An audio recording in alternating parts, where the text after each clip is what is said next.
Chapter 333 and 335. After preparing everything, Team 11 gathered at their meeting spot and departed out of the village to perform an intelligence gathering task. Before doing anything to Hiroko, they must first figure out his whereabouts, so they have to track him. As soon as the four have left the territory of Konoha, Kakashi as the captain said to the rest three, since we do not have any idea of where Hiroko is, the best approach is to search and track him as well as other members of Akatsuki individually. So, the four of us will go to different countries and find whatever we can as a preliminary investigation. Based on the first stage of the investigation we will shortlist the possible places. The other three nodded, it was the best approach to work with. Kakashi looked at the other three and said, choose the countries. Shisui looked at Kuroto, who silently nodded to him. Following that Kuroto said, I will go to the Land of Rain and the countries behind it, to investigate Hiroko's as well as the tracks of other Akatsuki members. Shisui said next, in that case, I will take the Land of Grass, Land of Waterfall, and Land of Iron. Guy looked at Kuroto and Shisui, then thought a little and said while laughing, ha ha ha, if my friends are taking so many countries each then I cannot be left behind, I will go to Land of Rivers, Land of Whirlpools, and Land of Tea. Kakashi nodded, then I will go to the Land of Hot Water, Land of Sound, and Land of Frost. With that decided, Kakashi said, remember we cannot draw attention to ourselves, and we will not be wearing our umbu uniform while performing this mission, make sure to perform the counterfeit missions as well so that even if someone notices us, they do not know what we are truly doing, and finally, even if someone encounters any of the members of either of Akatsuki organization or Amatsukami organization, you will not engage in combat retreat at once, that's an order. Our mission right now is just intelligence gathering, and then report to Hokage-sama, then decide further course of action, understand? The other three nodded as they all sealed their umbu uniforms in their hideouts. Then Kakashi added, we will meet at the same place 2 months from now, regardless of results, understood? You got it. Yes, Captain, the three each nodded. Alright, disperse.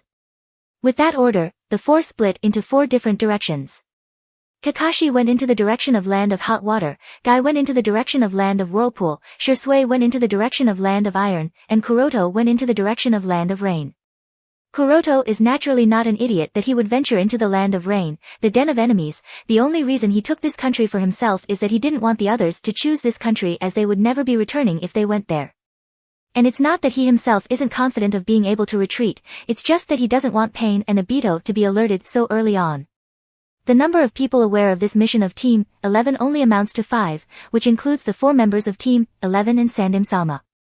Not even the other 3 of the Elder Council are aware of this mission. Sandem-sama has taken all the precautions he could to prevent the leakage of intelligence, and Kuroto has no intentions of giving away anything. In fact, Kuroto and Shisui have already decided that they would use this period to train and perform many missions from the black market. For that very reason he is going to the Land of Iron. Shisui will be spending the next 2 months in Land of Samurai and train as a wandering samurai. The same is the case with Itachi. Itachi too will be living in the Land of Iron for the next 2 months and enhance his skills as much as he can, and perform as many missions as he can. All for the purpose of gathering funds required for the working of Amatsukami, especially required for the repairs of Anchor Vantion. While Kuroto himself also has some objectives that he plans to focus on for the next 2 months. After going around, and quietly returning to Anchor Vantion, the first thing he did was to check the status of Chimera buds. After about a month of cultivation, results have started to appear. About 40 of the 100 samples have yielded some results and without exception all of them are failures. But this is not contrary to Kuroto's expectations, so there is no disappointment in Kuroto's expression. Accepting failures, but not succumbing to failures is a must-have quality for a researcher like him. So even if all the 100 samples result in failure there would be no disappointment. But it is still sometimes when all the samples show results. So, after checking the status of Chimera buds cultivation, Kuroto focused on his main objective for the next 2 months. To do so, he transferred his soul to the Tsukihai clone. Coming out of the nutrition tank, Tsukihai muttered, now it's time to start further development of this body. The wholesome strength of the Tsukihai clone is obviously strong, courtesy to the Eternal Manjikyu Sharingan, but without the Eternal Manjikyu Sharingan Tsukihai clone is pretty weak when compared to Suijin clone.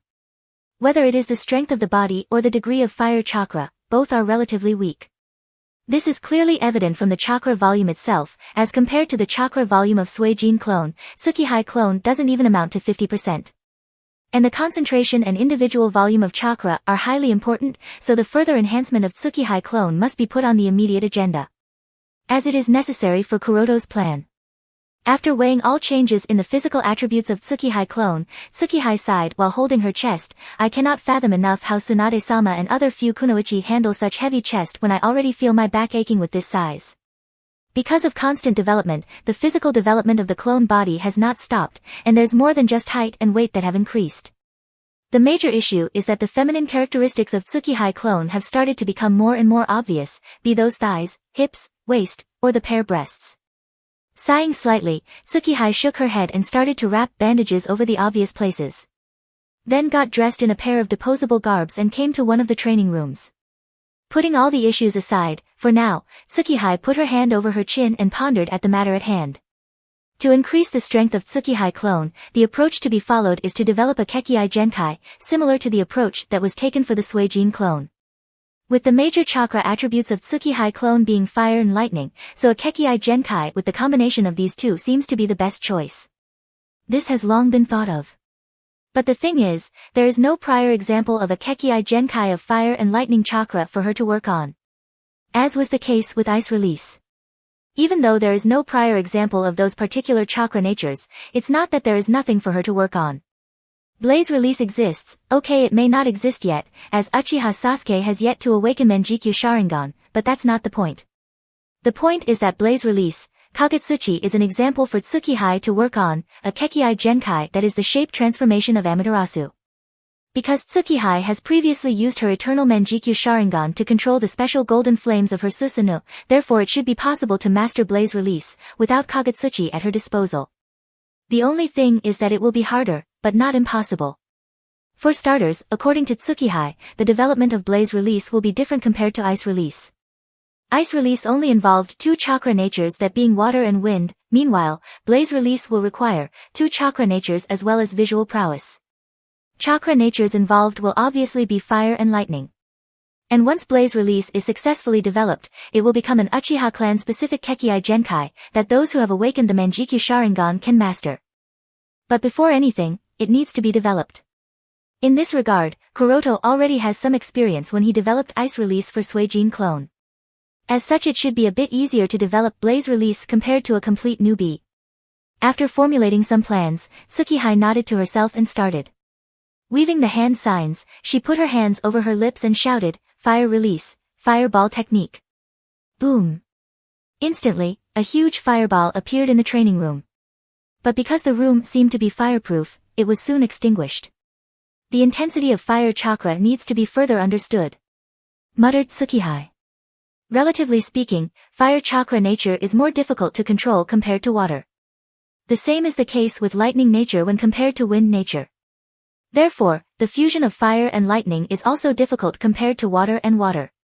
For that reason, the intensity and degree must be repeatedly tested and checked to incorporate lightning into it. With that understood, next Tsukihai activated her eternal Menjikyu Sharingan to observe all the step-by-step changes as well as add visual prowess. Shadow clone technique. Now let's start again.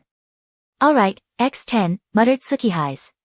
With fire in one hand, lightning in another, and eternal Menjikyu Sharingan in her eye, the process started. There was no tension of burning or zapping of cells and tissues because of constant healing from Ryumyaku, so Tsukihai could fully exploit this opportunity. Next, she tried to incorporate two chakra natures under the guidance of visual prowess but repeatedly failed. Sometimes the two nature would collide and produce small-scale explosions. The ratio of both chakra nature was repeatedly changed and tested but still a failure. After a few hundred failed trials, Tsukihai wiped the sweat, and while drinking water she thought, is the use of ration not useful here? And if that's the case here, what approach should I use? After thinking a little she finally landed on an idea. Immediately, got readied herself to use it, she again activated her eternal Menjikyu Sharingan and activated the basic ribcage Susanoo. Instantly, the golden chakra, as well as the basic ribcage structure, appeared around her. Next, she controlled her Susanoo to form a layer of golden flames over it. With a layer of golden flames covering the ribcage structure, Tsukihai used the visual prowess of her eternal Menjikyu Sharingan and took the golden flames in her hand. The purpose was obviously to observe these flames closely, better understand their composition. While playing with the golden flames in her hand she muttered, Uchiha Sasuke was able to use Blaze Release without even the use of Manjikyu Sharingan during his final fight with Uzumaki Naruto, so should I also directly use these golden flames to develop a Kekkai Genkai? But I am not sure if that would work as I don't have Kagutsuchi. I guess I will focus on my previous approach. But I suppose I should understand these flames better, because if I am not wrong, then these are also unique, perhaps they too are a combination of two chakra. Although the golden flames were not as strong as Amaterasu, these are still extremely violent and raging, violent like the lightning chakra nature. Is it possible that they are a fusion of lightning with fire? 3 weeks later, in the middle of the night at Anchor Vantion training room. Ha ha ha. Huff, ha ha ha, cough cough, ha ha ha, while lying on the ground Tsukihei laughed uncontrollably amidst her breathlessness. Chest rising and falling due to haggard breath, all her clothes, as well as her body drenched in sweat, large amounts of sweat dripping through her skin forming a puddle on the ground, but there was a clear joy as well as relief in her eyes. It took a while, exactly 3 weeks, to figure it out, but finally, she figured out the basics of the Blaze Release. Finally the first step to developing one of the most difficult Kekkai Genkai was successfully climbed. The difficulty far exceeded her imagination. The most difficult part was to keep her Susanoo open all the time. After all, continuously bearing pain in every cell of her for the past 3 weeks is no joke. But it was all worth it. After all, she has finally touched the threshold of Blaze Release. Now the stage at which she can use Blaze Release is still very basic and has a few requirements. One of them is that the Susanoo must be active. Yeah, that's right. While using Blaze Release, she must have her Susanoo be active, which also has its own problems, but let's not discuss them for now. After calming down for a while, Tsukihei got up and wiped away the sweat. Next she urged her eyes, and they soon changed into Eternal Manjikyu Sharingan and activated the rib cage Susanoo after taking a deep breath. Next, she covered the rib cage with golden flames. After the entire setup was done again, she started weaving hand signs, one seal at a time. The speed of weaving hand signs was very slow as weaving one seal per 2 seconds. The reason for such slow weaving speed is because the fusion of fire and lightning chakra is still foreign to Tsukihei, and it takes much focus and effort to be able to do so. The stability of two violent nature has to be kept in check, since true fusion has yet to be attained, so these things have to be taken care of. Otherwise, it will lead to an explosion. And that's not the end of it. The golden flames on the Susanoo has to be used as a medium to guide the nature fusion of fire and lightning, as well as visual prowess has to be used during the entire process. So, in short, a lot of processes and steps are to be taken before she can display Blaze Release. When Tsukihei finally completed the 17 seals for the required jutsu, Tsukihei already had her hands covered in golden flames from Susanoo, then she put those hands over her mouth while taking a deep breath and then released, Amenoshihomami, Dragon Fire Technique. Instantly, golden fire spewed out from Tsukihei's mouth and took the shape of a dragon. The dragon hovered in the training room and illuminated the entire room in a golden glow, similar to daylight. Tsukihei has decided to call these golden flames Amenoshihomami, named after the first son of Amaterasu Amakami.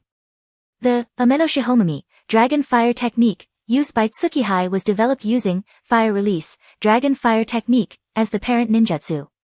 The original Dragon Fire Technique is C-class ninjutsu with 4 hand signs. But because Amenoshihomami, Dragon Fire Technique, involves so many steps, so it needs 17 hand signs. However, Tsukihei does know that the number of hand signs, and their weaving time will be reduced in the future as she increases her mastery of this Kekkai Genkai. But she is still too far from that.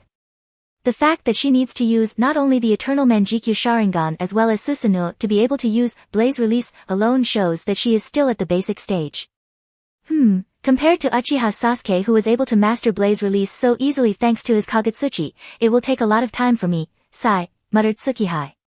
But aside from practice, there is still something lacking that would improve my fire and lightning nature fusion. Is it visual prowess? Is it because my visual prowess is weak compared to Uchiha Sasuke? Tsukihei reached this conclusion after some speculations. Regarding individual mastery of fire nature and lightning nature, Tsukihei feels that she is pretty apt, so there is no problem from that side, but when it comes to fusion, the guiding force, that is visual prowess, seems to be not as strong as it should be. When Uchiha Sasuke developed Blaze Release, he already had Eternal Manjikyu Sharingan. Aside from the fact that he had Kagutsuchi, the visual prowess of Sasuke's Eternal Manjikyu Sharingan was obviously much superior compared to Tsukihei's Eternal Manjikyu Sharingan. This is because of 2 factors, one being that Sasuke used Itachi's eyes for Eternal Manjikyu Sharingan. Itachi's Manjikyu Sharingan was way too powerful, so it is only natural that Sasuke's resulting eternal Manjikyu Sharingan would also be very very powerful. Then the second reason was Indra's chakra. The passive effect of Indra's chakra also must have had quite a significant effect on Sasuke's dojutsu, thus increasing his ocular a lot. Therefore, Tsukihai's eternal Manjikyu Sharingan is obviously incomparable to Sasuke's. How to improve visual prowess? Thought Tsukihai. The improvement of visual prowess is not so easy.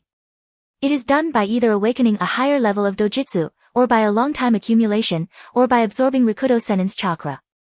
Uchiha Sasuke experienced 2 of the 3 methods, thus instantly increasing his visual prowess by leaps and bounds. Apart from these 3 methods, no other method would work. The eternal Manjikyu Sharingan Tsukihai has is already the highest level of dojutsu that the Yin chakra of Uchiha can give. If she wants this pair of eternal Manjikyu Sharingan to evolve into a higher level of dojutsu, then Yang chakra of Senju must be brought to use, to awaken the Rinnegan. The awakening of Rinnegan is not as simple as the fusion of Yin and Yang chakra. It must be known that Uchiha Madara transplanted Hashirama cells into his body after the Battle of the Valley of the End, but it was only decades later, at the time he was nearing his natural death, did he manage to awaken the Rinnegan. Having eternal Manjikyu Sharingan and Yang chakra of Senju clan is only the lowest threshold necessary to awaken the Rinnegan, but this must not be confused into believing that having just these 2 is more than enough to awaken the Rinnegan. The idea of evolving the pair of eternal Manjikyu Sharingan into Rinnegan seemed neat to Kuroto, but it was soon discarded by him. In order to awaken Rinnegan, Kuroto will have to immediately learn the transplantation of Hashirama cells, which is no joke. It must not be forgotten that the life activity and cell division rate of Shodame Hokage's cells is even more vigorous than cancer cells. And once injected into Tsukihai clone, regardless of success or failure, Tsukihai clone will become useless for the ritual. So, if the Rinnegan has to be awakened, another body is needed. Uchiha Ryota is naturally the best option for that, but to use Uchiha Ryota he will have to be brought back to life, which itself is too troublesome. And Rikudo Sennin will obviously not be kind enough to give his chakra for the purpose of evolving Rinnegan, so that's also not a possibility. So, the plan of awakening Rinnegan is too difficult, and almost unrealistic, for now at least. So Tsukihai had no choice but to accept the reality and work with whatever she had at hand. Based on the degree of development of the Blaze release, Ameno Shihomimi, it would take quite a lot of time for her to master this Kekkai Genkai completely. The second level breakthrough will only be achieved once Fire Nature and Lightning Nature chakra are fused down to the bottom, and Ameno Shihomimi can be used even without visual prowess. But that will take a lot of training. And sadly, there is no other alternative for Tsukihai. It would be unrealistic of her to master an entirely new, unheard of Kekkai Genkai in just a span of 2 or 3 weeks. Training, training, and more training. For the remainder of the time before the reunion of Team 11, all Tsukihai did was training. And more training. Thankfully Ryumyaku was with her, to help in terms of chakra supply, such that Tsukihai was able to persist even with her weak foundation. 5 weeks later. Kakashi, Guy, and Shursui have one after another arrived at their prediscussed meet-up point. And seeing that Kuroto also returned, each of them started reciting all the things that they experienced in the past 2 months, the matter of intelligence collection as well as other things. When it came to Kakashi's turn, Kuroto asked, Kakashi, what trouble did you encounter? Kakashi sighed and said, fortunately or unfortunately, I encountered a rogue nin. Everyone immediately frowned. In these times, rogue nin is almost equivalent to too much trouble. Moreover, Kakashi seemed to be injured, and that alone shows that this rogue nin is no simple. Kuroto continued, the rogue nin was able to wound you? Who was he? A member of Akatsuki or Amatsukami? Kakashi recalled the description of the person, then shook his head, but spoke with a thoughtful face nonetheless. Although that person did not seem to be a member of either Akatsuki or Amatsukami, he was by no means a simple individual. What's more troublesome is that he seemed to have an immortal body. He claimed that someone called Jashin-sama had granted him an immortal body, and I confirmed it. He did not die even after I punctured his heart with a kunai. No number of injuries could kill him. Immortal body. Jashin-sama. Guy and Shursui exclaimed at the same time. Kakashi nodded. I am not sure whether what he said about Jashin-sama is true or not, but he did have an immortal body, and he also seems to be someone religious, if you could call that twistedness to be religious behavior. He seemed to have a special knack for sacrificing people to the great Jashin-sama. If you ask me, he is somewhat similar to Yomi. Just like Yomi, he also had some sort of technique that probably allowed him to heal his injuries. Kuroto thought, Well, that's most likely Hyden, of the zombie combo. It's really a miracle that Kakashi managed to escape from Hyden on the first encounter, but that's probably because Hyden may not be as strong as he was in the canon. Shursui asked, so, what happened at the end? Kakashi shook his head, understanding that he stood no chance. He retreated. I did follow him, but only to check whether he had any connection with Akatsuki or Amitsukami, but it was pointless. He seemed to be completely unrelated to either of them, and only acting for the so-called Jashin-sama, and since I could not think of any method to break through his immortality, I let him go. Kuroto sighed hearing Kakashi's words. If only it had been me there, Hyden would have either joined Amitsukami or buried 200 meters under the earth. Kakashi and the others did not notice Kuroto's thoughts. After the matter of Hyden, Kakashi spoke further, but he too did not obtain any clue on Akatsuki. Now it was Kuroto's turn. Kakashi asked, Kuroto, were there any gains from your side? Looking at the gazes of the three gathered on him, Kuroto nodded with a serious face. I found much shocking news and intelligence. It would be best to report all of them to Sandem-sama. Seeing Kuroto's serious gaze, Kakashi's droopy eyes condensed, and he asked, what intelligence? Kuroto did not waste time speaking everything. He just took out a scroll, and passed it on to Kakashi. Everything is summarized in this report. Kakashi immediately unfolded the scroll, and he along with the other two started reading the report. The first few lines already shocked Kakashi and Guy.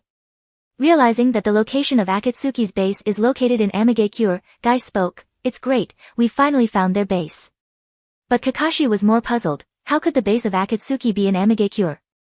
Hanzo is the leader of Amigakure. He would not allow an organization like Akatsuki to take root in Amigakure. Is it possible that Hanzo too is part of Akatsuki, or maybe he is the leader? Kuroto shook his head, and explained, no, Hanzo is long since dead, killed by the leader of Akatsuki, someone who is referred to as God by the people of Amigakure. Kakashi and Guy took a deep breath upon learning of Hanzo's death. Who is Hanzo? One of the strongest shinobi to have ever lived in this shinobi world. The three Sannin may shake the entire shinobi world, but they were named Sannin by none other than Hanzo himself. And the three of them still carry the title, a title that is a reminder of their defeat at the hands of Hanzo, a reminder of Hanzo's mercy. The thought that someone like Hanzo, who was akin to a demigod, died and not even the voice of his dying breath was ever heard by anyone outside of Amigakure nerved Kakashi. The fear of Akatsuki deepened again. Reading further of the information, Kakashi couldn't help but have a solemn face. Hanzo died prior to the time when Akatsuki started recruiting rogue Nin, meaning that the leader of Akatsuki had no support against Hanzo. The leader of Akatsuki is at least superior to the level of Hanzo. Kuroto nodded, while Shursui was silent. Kakashi continued, we have to report this information to Hokage-sama without any delay. Let's go back to the village. The other four nodded and rushed towards Konoha. On the way, Shursui lightly whispered to Kuroto, Kuroto-san, are you okay? Kuroto asked with a confused expression, what would be wrong with me? Shursui said, I don't know why, but for some reason, you look very tired to me. Kuroto smiled, ha, don't worry. I was just doing some training with Tsukihei, so maybe a little tired. Because Kuroto is currently using his main body, therefore, no direct physical exhaustion seems apparent. But for the past 2 months, he has been continuously training the Tsukihei clone, so the spiritual body is indeed exhausted. After all, continuous training for 2 months, using hundreds of shadow clones at the same time is no easy task. Continuously using Manjikyu Sharingan is obviously burdensome for Kuroto, even with Ryumyaku. Putting aside the matter of whether he is exhausted or not, Kuroto is really surprised that Shursui was able to see through this so easily. Guy and Kakashi may have not noticed his spiritual exhaustion to such an extent, but Shursui did, indicating that even if Shursui's vision is declining, his visual prowess and insight is increasing, already touching the realm of soul. Thinking so, Kuroto thought, perhaps I should start preparing and testing for Hashirama cells for Shursui. He would need Hashirama cells transplantation soon enough as his vision would soon diminish completely. With this thought in his mind, Kuroto made a mental note for another task to be performed, on his way to Kuroto. The next day, Hokage office. Even with all the troubles Konoha is facing, the Hokage office is still the same as it was a few years ago. The only change would be the heavier pile of documents and the more wrinkled face of Sandame. Seeing that Team 11 had returned from their 2-month-long mission and came to report the progress, Sandame did not even look up. He just signaled for Kakashi to proceed with the report while Sandame's eyesight still remained on the pile before him. Kakashi did not speak anything, he just passed on the scroll given to him by Kuroto. Sandaime frowned and took the scroll from Kakashi's hands. With tired eyes, he unfolded the thread on the scroll and went on to read the content. With his tobacco pipe in his mouth, Sandaime took a puff of smoke, as he started reading the first line. But just as he read the first line, all that tiredness was washed away, his eyes instantly shot open. The next thing he did was to put down the tobacco pipe and clear both of his eyes with his hands, just to make sure that he was not daydreaming. Confirmed that he was not, Sandaime ordered for all the Umbu members on the watch to retreat and activated the silent seal, a seal that would block all the sounds and everything to escape out of this room. With that done, he asked, "Are you sure that the location of Akatsuki's hideout is Amigakure?"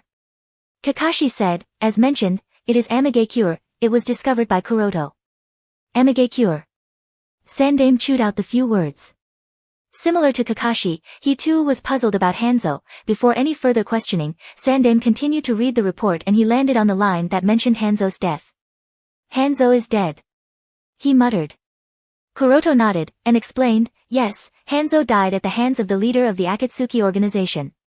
A few years ago, a civil war broke out within Amigakure. The winning side was led by the leader, someone by the name of Pain.